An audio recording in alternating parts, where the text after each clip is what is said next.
Hi folks, I hope you are well. My name is Nick and we're going to be looking at another Atari 2600 game. This one is Junior Pacman, published by Atari in 1986 and based on the arcade cabinet from Bally Midway in 1983.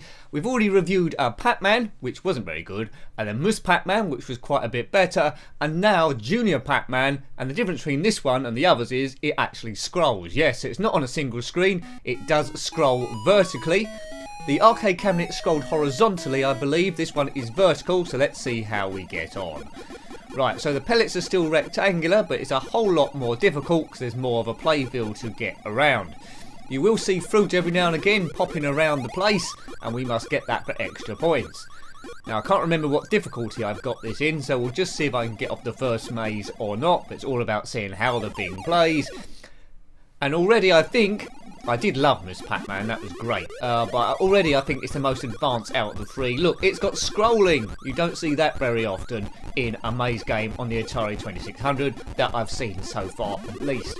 1986, Pacman does look, Junior Pacman does look notably different from the others, so that is good. I don't know if he's wearing a cap with a helicopter on the top, is he? I think he might be. The ghosts, there's 4 of them, just like normal Pacman and Mus Pacman, and you must outrun them. Get a power pill, which is square, and the ghost will go blue for a certain amount of time, but of course you know all this, of course, because you're a Pacman aficionado. Get that word right, Nick. The original Pacman came out in the arcade in 1980, so this is the 3rd instalment, really. So Pacman, Mus Pacman, and Junior Pacman. All maze based, before it went to Pac-Land, of course, which I wasn't a big fan of, which was a horizontal scroller of such. My favourite Pacman game is Pac-Mania on the Commodore Amiga. It's pretty good on the Sega Mega Drive and Genesis as well. Pacman can jump on that one and it's all gone 3D, so well worth checking out. We'll have a few goes on this. It doesn't look like I'm going to be that good. What is good about this as well is the attention to detail. When Junior Pacman dies, he will disappear and his hat will fall to the ground. So that is a nice touch. This is being played due to a recommendation, so thank you to the people that did recommend this game. I'm liking it already. Not quite liking it as much as Demon Attack I reviewed a few days ago, but this one's got it going on. Seems to be a little bit more difficult than the original Pacman and Mus Pacman. Or maybe I'm just playing like a twit. I've got the difficulty set too difficult. Maybe. Too hard, I mean. Right, concentrate, Nick. Normally in Pacman I try and get all the pellets collected in sectors. So I don't have to keep going back round. But you have to watch that the ghosts don't block you in, like now. Good, but we've got a pellet there, so we're all okay. See one pellet there flashing below. Right, now were there cheats you could type in for the Atari 2600? It had no keyboards, I was expecting not, but was there a combination of things you could do to get infinity lives or something? Let me know if there was. I didn't own this system back in the day, something I'm just discovering very recently. Come on, Junior Pacman. So 1986, I guess this guy grew up to be the proper Pacman now, didn't he? And maybe there's Grandad Pacman later on.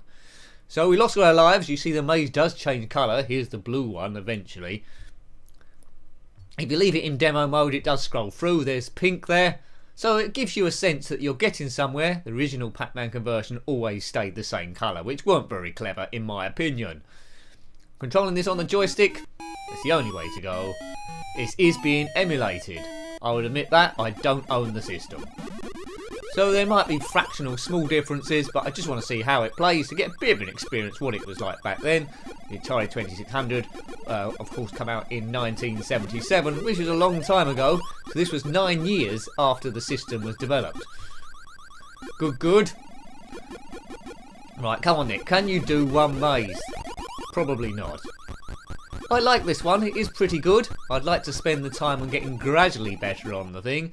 Did you own this one back in the day? Let me know. Or is this the first time you've ever seen it? Cartridges weren't super cheap back then. On the Spectrum, which I grew up with, they were on tapes. Could be copied, I'd have to say. But they were a lot cheaper anyway. Attic Attack, one of my favourite games, that was $5.99 at the time, and there was a budget range about $1.99. Was there any budget range of cartridges? I don't think probably there was there? Right, here we go. The game that I'm looking forward to with dread of reviewing is E.T. eventually. It's the game which got produced 5 miles too many, led to the gaming crash, and lots of them got put in landfill. Hooray! E.T. Go home. But Junior Pacman, didn't know too much about this fellow back in the day. I was mainly a Pacman player. Had it on the Spectrum, versions by Atari Soft. There's lots and lots of clones on lots of systems of Pacman. Something I guess they couldn't trademark properly. How could you? It's just someone going through a maze. A good Pacman clone I've already reviewed in the Atari 2600 is Alien, where instead of a Pacman you're controlling a marine with a gun, which can, well, it can put fire out the side. And instead of ghosts, there are aliens running around. Exciting stuff. It's a lot easier than this one. It's all on single screen, doesn't scroll as much as this, but this is jolly exciting. Oh, I'm being terrible. I'm gradually outrunning that ghost. But once you get one homing on you, it's very tricky to lose them. Come on. Oh man, so close. I can't have too many pellets to do now. Oh look, didn't go up far enough, and that's all my lives gone. I think one more go, I believe. One more go, and then we'll call it a day. You've pretty much seen all the gameplay. Say it right, Nicky, as this thing goes on. No, I am drinking a cup of tea, but no one has put any whiskey in it or any cognac. But that's more something for coffee, isn't it? If I was rich, I'd get a butler who would just bring me coffee with cognac in and whiskey all day long. Will that ever happen? Probably not. It's all about the fun. Fun. Retro gaming should bring people together, shared memories. Sometimes it doesn't, and brings arguments, which I never fully understand. But I'm just in it for the fun. I don't want any of the arguments, all that sort of stuff. I don't get involved. I just ignore that stuff, or try to. Here we go. It's all about friendship. That's how I view it. So we've got about half the maze done, would you say? Boom. Right, there we go. Right, so I've got the bottom bit done. Maybe this is the tactic going forward. Where's that green ghost going? Oh, it's all getting a bit hectic here. Right, I've eaten that. You Wally! Maybe you get a new life after every certain amount. Scrolls smoothly. Ghosts are flickering, but they did that in the other versions anyway. Wait for them to come round, perhaps. Right, there we go. You get extra points each time you eat a ghost, but they will go back to the middle there and generate a new body. There they go, that's got a new body already, the red one, whose name temporarily escapes me, and I've run into the purple thing. And that's it again. My word, I'm not getting any better, am I? Right, as I said the last time, this is the last go. Come on, Junior Pacman. Don't know how old Junior Pacman was here. Probably, what do you reckon, 12? So, and this was 1986. So, just over 30 years ago. So he might be my age, mightn't he? I don't know. I've just made myself younger then, I think.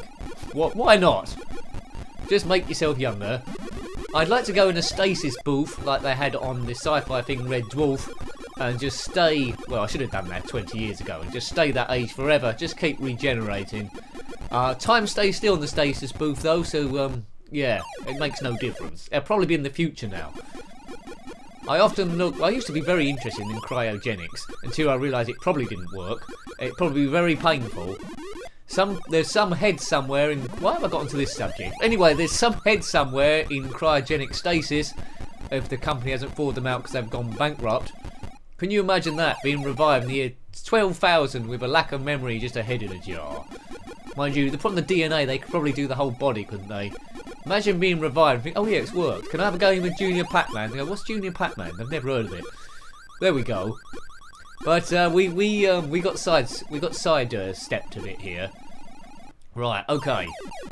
One thing I'd like to have a good go at, I've said this for years, is that's game over, is stand-up comedy. But anyway, hope you liked having a look at that one. That was Junior Pacman, published on the Atari 2600 in 1986, based on the arcade cabinet by Bally Midway in 1983. Got any comments about this game, similar games, or anything retro, then please put that below. You're always more than welcome. I love having you here, so thank you for passing by. Huge thanks to everyone that stopped and subscribed to the channel. That's a huge help in growing the channel going forward, getting recognised and higher ranked in the search algorithm. If you want to help a bit more, there's patreon.com/njenkin. Every bit really does help. Helps me produce as many videos as I possibly can in the time available. Until next time, take great care of yourself and a very fond goodbye. Goodbye.